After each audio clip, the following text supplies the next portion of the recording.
Oi galera, sejam bem-vindos à nossa 7ª Feira do Conhecimento. A gente tem como tema geral o centenário da independência do Brasil na Bahia. Nós da turma do 3º EM ficamos com o tema o papel das populações negras e indígenas na luta pela independência da Bahia. E é isso. Ele vai falar que negócio de matar, ele faz estressar. Vai, ai, gente, ó, o que tem tá muito calor. Fica só na cara, né?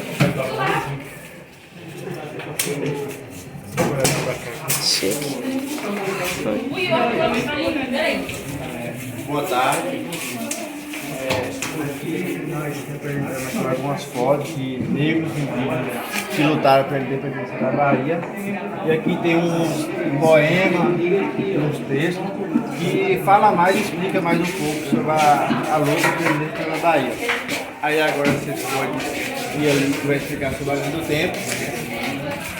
Olha, antes da gente se aprofundar melhor no nosso tema, eu tenho aqui para vocês uma linha do tempo com os temas anteriores à nossa feira.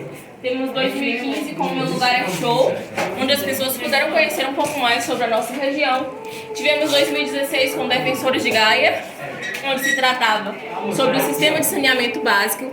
Em 2017 a gente trouxe os biomas, que são os biomas brasileiros. Em 2018, qualidade de vida. Em 2019, prevenção, saúde em foco, onde as pessoas poderão entender um pouco mais sobre o que é se prevenir e cuidar da sua própria saúde. Em 2020, infelizmente, foi um tempo de pandemia muito ruim. Em 2021 também.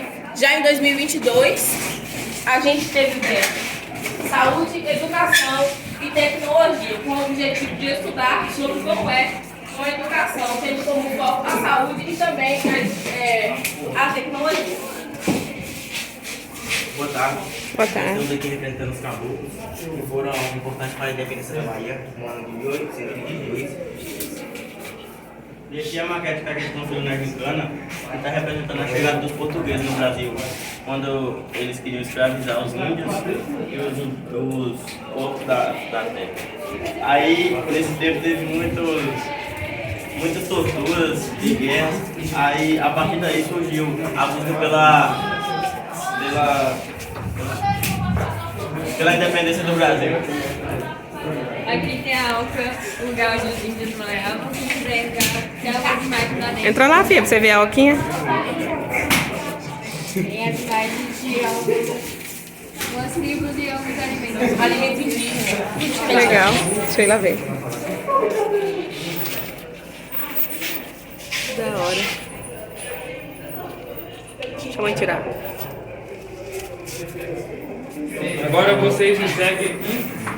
Esse nome que está na parede foi o nome da nossa equipe na Gincana, Guerreiros de Fogo.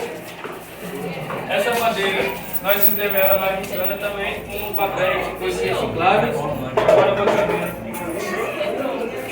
Ele está aí para falar um pouco sobre o Boa tarde, aqui é a representação do Pelourinho. O Pelourinho era o local onde os escravos eram açoitados pelos capatazes. No centro do Pelourinho ficava um pátio onde tinha um tronco onde o escravo era amarrado.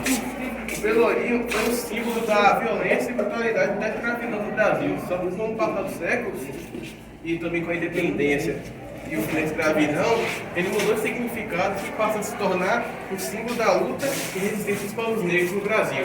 Tanto que em Salvador tem o Pelourinho, que é tombado como patrimônio histórico da cidade e a cartão postal. Boa tarde. Eu vou falar um pouco sobre os heróis da nossa independência. Eu quero que vocês viram um pouco dessa parede aqui. Vou estar explicando cada um deles. Temos Maria Filipa, que foi muito importante, uma mulher negra que juntou várias outras mulheres para participar junto com o Exército Brasileiro na independência. Temos Corneteiro Lopes. Temos Corneteiro Lopes, que ele era um corneteiro do Exército Brasileiro. Naquela época, o Exército era comandado através de cornetas. O comandante mandava, o corneteiro obedecia. Se o Exército ia para a frente ou para trás, era o corneteiro que dava o sinal. Em um momento de guerra, o exército brasileiro estava perdendo para os portugueses e o comandante do exército pediu para o exército recuar e o corneteiro Lopes tocar a trombeta de recuar. Mas o corneteiro Lopes não aceitou e tocou a trombeta de avançar. Nisso, os portugueses pensaram que o exército brasileiro estava com mais reforços e partiram em retirada, e assim o exército brasileiro saiu vitorioso. Temos Maria Quitéria, que foi muito importante, uma mulher que se vestiu de homem para participar na Batalha da Independência. Ela cortou seus cabelos e trocou o seu nome. Temos Joana Angélica, que ela foi madre, era uma madre do convento da Lapa em Salvador, e ela foi morta para proteger as irmãs que estavam lá no convento. Então, aqui nós temos esse alvo e essa flecha que, se vocês olhar lá na entrada, tem um livro que nós vamos estar sorteando no final da feira, que quem acertar aqui, nós colocamos o nome na caixa lá, e aí nós vamos fazer o sorteio. Se vocês participarem, vocês ficam aqui e tentam acertar lá. Vai, Gero. Acertar aqui, moça. Você tem que acertar lá. Aí se você acertar, nós vamos pegar seu nome e nós vamos colocar dentro da caixa. Lá na fora tem um livro que nós vamos dar sortear. Direto. Vai ficar 2 vezes.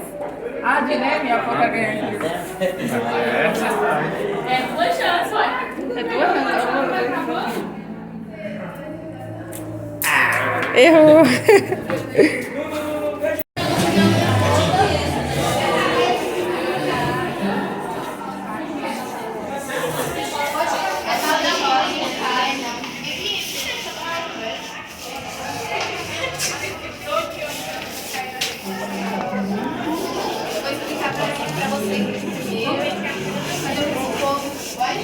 Peraí, gente, espera aí, terminando de entrar, viu? Eu começo a explicar.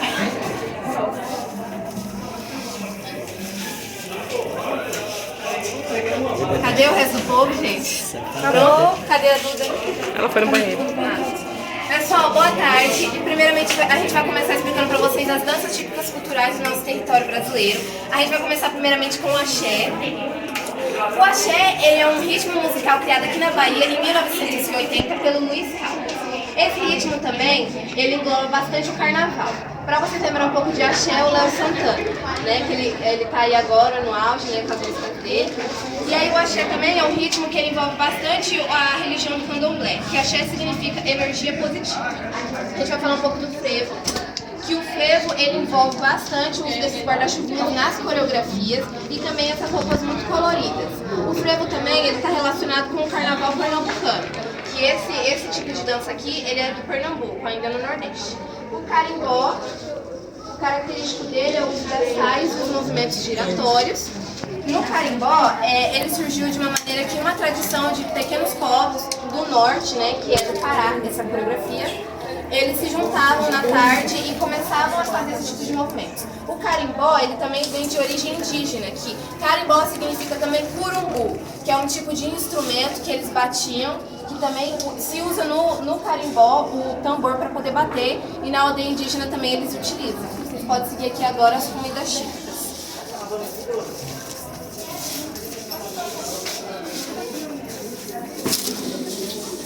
Boa tarde, agora eu vou falar algumas das comidas típicas. Aqui temos a mandioca, que tem origem brasileira e espalhou-se pelo mundo a partir dos portugueses. Temos a rapadura, que é fabricada a partir da fervura de caldo da cana e é servido como um dos alimentos principais para os escravos.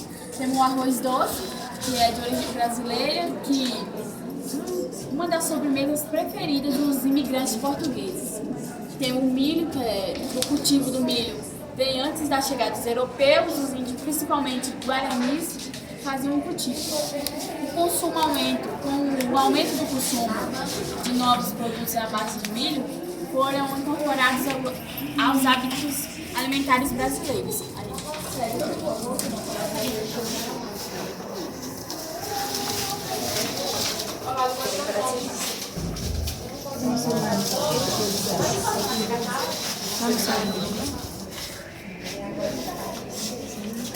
tarde a todos. Eu estou representando a religião católica. Aqui a gente fez um cartaz representando, a gente com algumas imagens também. E a Igreja Católica, ela também pode ser chamada de duas maneiras. Igreja Católica Romana ou Igreja Apostólica Romana. Ela é a maior igreja cristã do mundo. E em 2020, ela tinha aproximadamente 1,3 bilhões de seguidores batizados. E ela também é chefiada pelo Bispo de Roma, que é mais conhecido como Papa Francisco. Gente, eu fiquei para representar a igreja evangélica. Ela foi criada 506 anos atrás por Martinho Lutero, por conta dele não concordar com algumas atitudes da época da igreja católica. A igreja católica para a evangélica tem algumas diferenças. Por exemplo, na evangélica não tem a veneração por santos ou pela Virgem Maria. Bom, galera, eu fiquei com a religião Umbanda. Lá um pouco para vocês. Ela surgiu aqui no Brasil em 1908, fundada por Zélio Fernandino.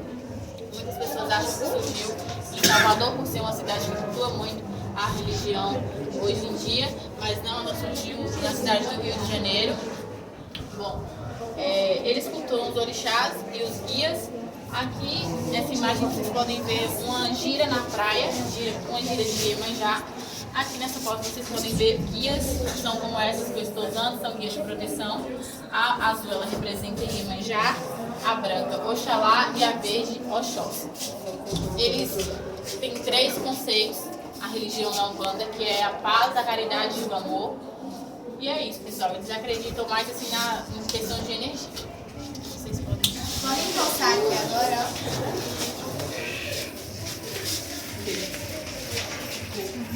Aqui nós temos a representação da chegada dos portugueses aqui na Bahia, que foi um local que eles tiveram o primeiro contato com o Brasil. Muito prazer, eu sou Cristóvão Colombo, governador das Índias Ocidentais. Ao todo, Cristóvão Colombo realizou 4 expedições e em nenhuma delas ele comprovou que aquele local não tinha europeus. Quando Cristóvão Colombo veio para o Brasil, ele não sabia que estava no Brasil, ele achava que estava na Ásia e achava que algumas ilhas do Caribe eram o Japão. Com isso, aconteceu de, quando ele chegar aqui, várias outras navegações também viram e aconteceram muitas guerras e conflitos por causa de terras. Com isso, aconteceu o Tratado de Tordesilhas, que foi uma divisão de terras no Brasil. Pessoal, agora eu vou falar para vocês alguns personagens importantes da independência da Bahia, 2 de julho. Primeiramente, a gente tem Joana Angélica, Maria Quitéria e Maria Felipa. Vou falar para vocês sobre a Maria Quitéria. Maria Quitéria foi a primeira mulher a participar das tropas brasileiras para poder expulsar os portugueses daqui da Bahia e também da independência para o Brasil. Maria Quitéria, ela sabia atirar, ela era muito boa com cavalos também, ela sabia caçar e ela também sabia pescar. Nisso, ela não se via como doméstica, como na época. Ela preferia viver outras coisas, né? Como trabalhar no exército. Daí ela se vestiu como homem, se caracterizou como homem e começou a participar disso. Tanto é que depois de um tempo descobriram que ela era uma mulher e ela recebeu várias condecorações por coragem e bravura. Joana Angélica foi uma madre que ela protegeu o convento da Lapa, localizado na região de Cachoeira. Ela protegeu o convento por causa que as tropas portuguesas elas queriam invadir o convento, acreditando que teria rebeldes lá. Mas, na verdade, só existiam as pessoas que cultuavam lá a religião deles. Tanto é que ela morreu com um golpe de baioneta em 19 de fevereiro de 1822. Em Maria Felipa, uma das primeiras importantes para a independência da Bahia, ela é descendente de negros escravos e ela liderou um grupo onde foi composto por indígenas e mulheres negras. Esse grupo, para luta mesmo, ela utilizou a planta cansanção, onde ela queima a pele e foi utilizada como arma pelo esse grupo contra as tropas.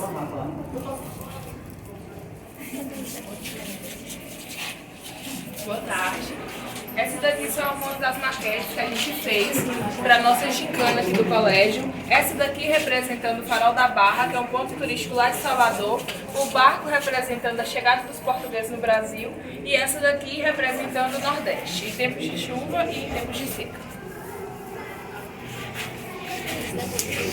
Oi, gente, eu vou falar um pouco sobre o livro Torturado. livro Tua Parada ele foi escrito por Tomás Vieira Júnior. O livro ele vai retratar a violência, a escravidão, onde ele vai contar a história de duas irmãs, Bibiana e Belúcia, onde elas vivem em uma fazenda, Água Negra, aqui na Chapada Diamantina, aqui na Bahia. E ele vai retratar essa violência vivida por elas, essa exploração, onde elas não têm direito a nada. A salário, a saúde, a alimentação de qualidade, não tem direito. E ele vai denunciar, vai ser como uma forma de conscientização para isso não acontecer novamente, como acontece há muito tempo no Brasil. E é isso, obrigada. Parabéns.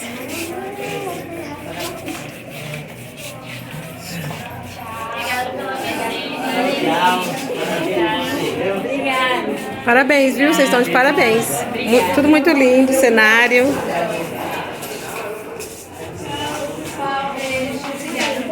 Tchau, pessoal. Um beijo. Oi, beijinho. Tchau.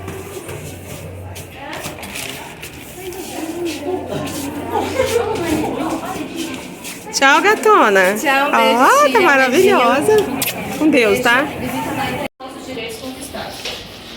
Como eu disse, Maria Filipa, que provavelmente nasceu em 1799 e teria participado da luta da independência da Bahia por esse dia 4 de 7 de 1883.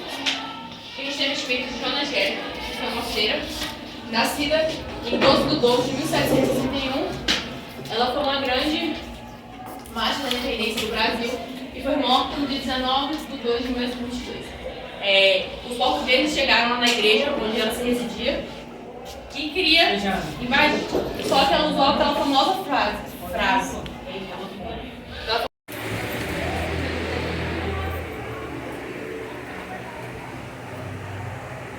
Boa tarde, seja bem-vindo ao nosso museu. Meu nome é Gislaine. A independência da Bahia ocorreu em 2 de julho de 1823. Existem diferentes versões históricas sobre esse evento, mas todas concordam que foi um processo de luta e resistência contra o domínio português. Alguns relatos destacam a importância de alguns soldados brasileiros e estrangeiros, enquanto outros ressaltam lideranças locais como a Maria Quitéria e o general Pedro Lavatute. No entanto, eu tenho consciência que a independência da Bahia foi um marco muito importante na história do Brasil. Agora sim, eu vou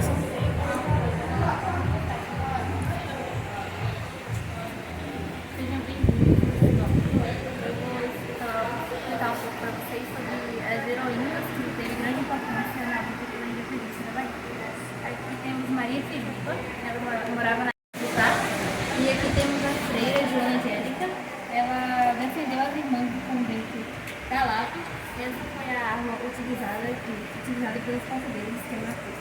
Bom, podemos seguir muito à frente. Aqui temos a Cabocla. Ela é a representação de todos os povos que lutaram pela independência da Bahia. Seguindo mais aqui à frente, temos o Correnteiro Lopes. Em vez dele acabar com o pedido para as tropas recuarem, ele soou a cometa para os oficiais avançarem contra as tropas portuguesas. Os portugueses, vendo isso, ficaram com medo e fugiram. Aqui temos o soldado Manuel Soledade. Ele usava o tambor para alertar as tropas vizinhas sobre os inimigos portugueses que estavam invadindo. Por isso que ele ficou conhecido como tambor Soledade. Aqui temos o Dom Pedro, que foi o primeiro imperador do Brasil, que governou durante o período de 1822 e 1831. Foi ele que declarou a independência do Brasil em 7 de setembro de 1822 e otorgou a primeira Constituição em 1824 e convocou Madeira de Mello para comandar as tropas da Bahia na luta contra a independência. Então, foi isso, muito obrigada. Parabéns.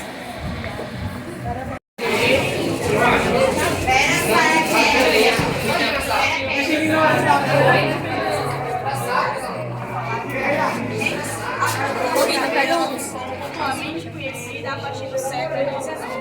No século XIX, a bandeira caiu desde e ele, percebendo que estava próximo da morte, ele, por ser um homem de muita fé, devoção ao Sagrado Coração de Jesus.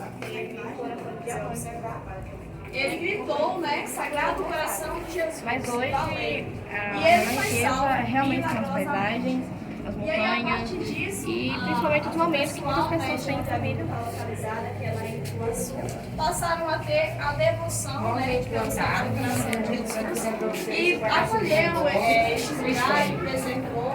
No ano de 1916, antes da Grande Seca, após o almoço, Silvana Gomes saiu em busca de água com uma colher de sopa. Ela andou de riacho em riacho, cavando, até chegar a certo ponto e não encontrou nada até então. Mas depois ela continuou cavando em certo ponto e chegou a tão sonhada terra molhada. Porque estava uma grande seca, então quando ela encontrou a terra, ela ficou muito feliz. E foi contar para os seus filhos. A cacimbinha é muito importante para a história de Guajeru, pois foi a água que durante muitos anos saciou a sede por guajeruense.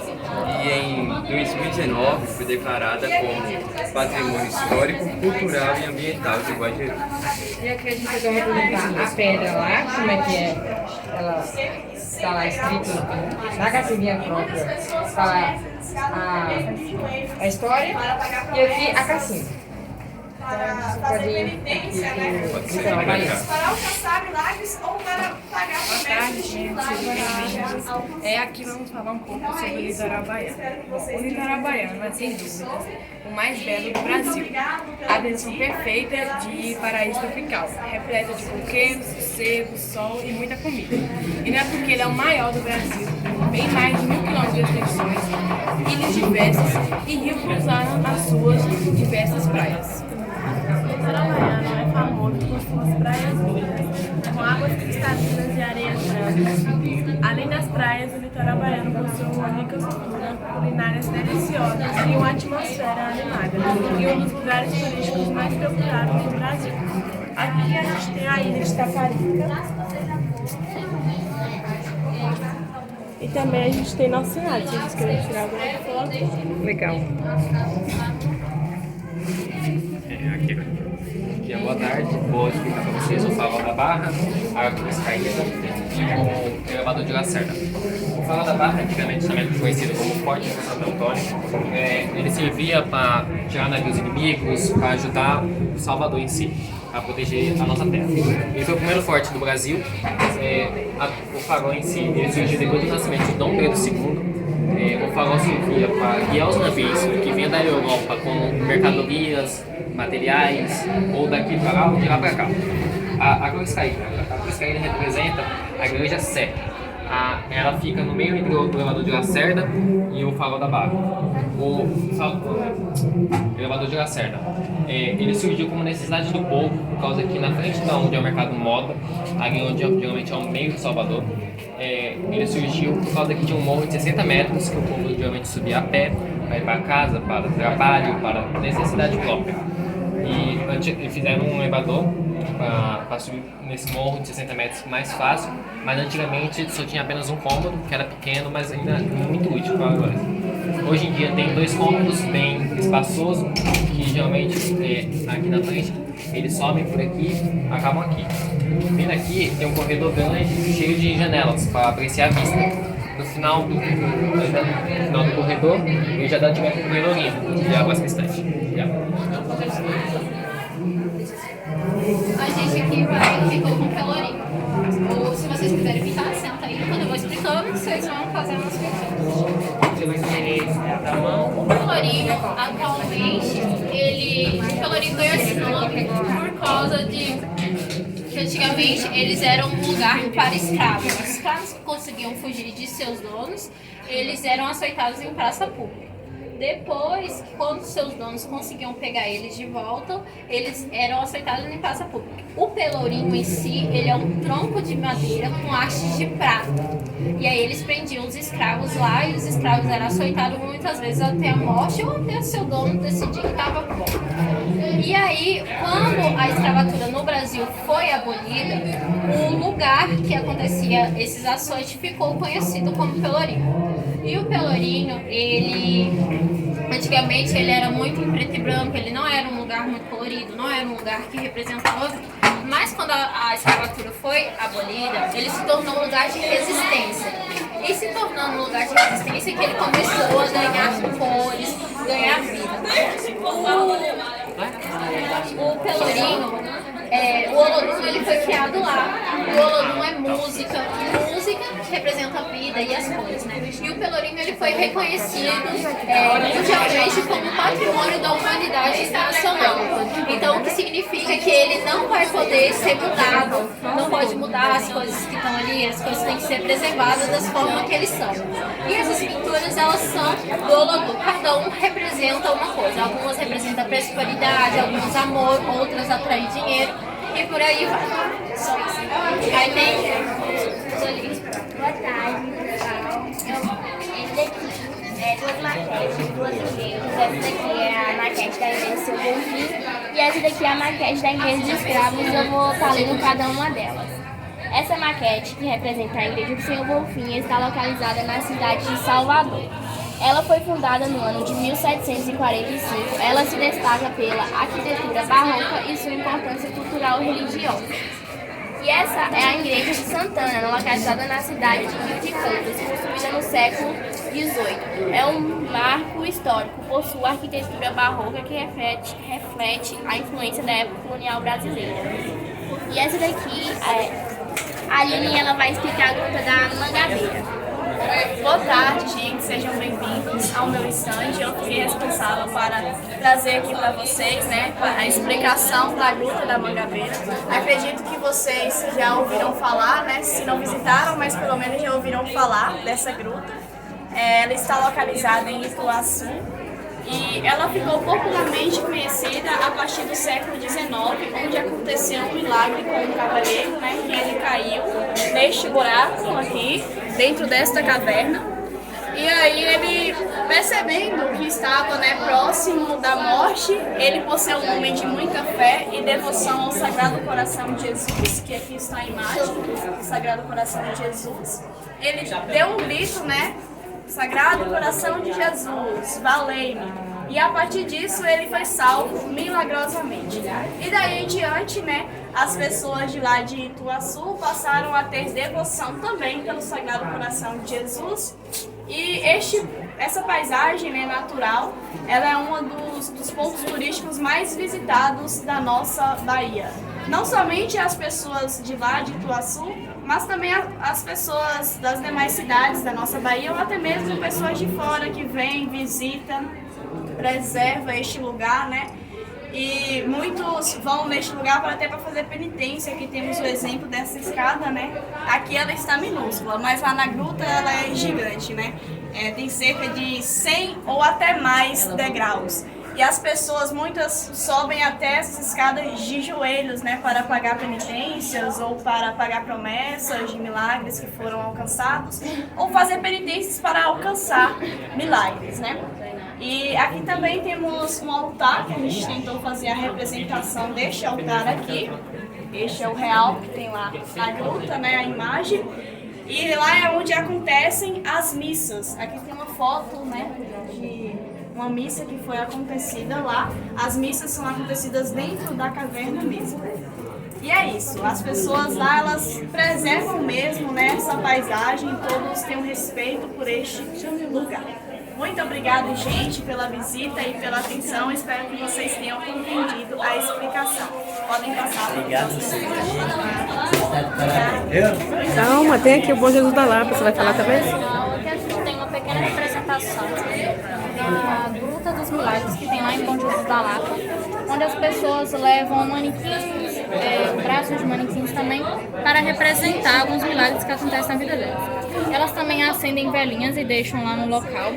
Algumas pessoas levam até mesmo óculos e capacetes, o capacete em forma de representação de livramentos e óculos em forma para representar curas na visão. Algumas levam também dinheiro e deixam para oferecer ao Bom Jesus. E se vocês já foram lá, provavelmente vocês já devem ter visto que tem uma caixa, que é Cartas ao Bom Jesus da Lapa, que as pessoas escrevem cartas e deixam lá no local. E é isso, um resumo bem pequeno pra vocês. Espero que tenham gostado. Parabéns.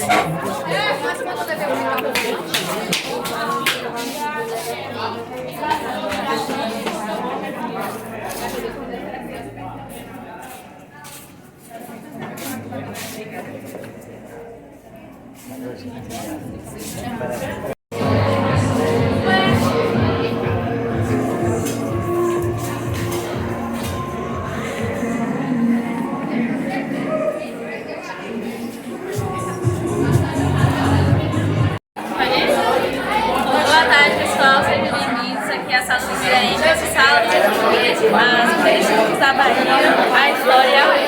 Pode entrar. Olá, boa tarde, sejam muito bem-vindas. Aqui a gente vai apresentar para vocês um pouco da culinária baiana, um pouco da culinária do tempero, alguns objetos que usavam também. Eu peço que vocês venham a cá, por favor.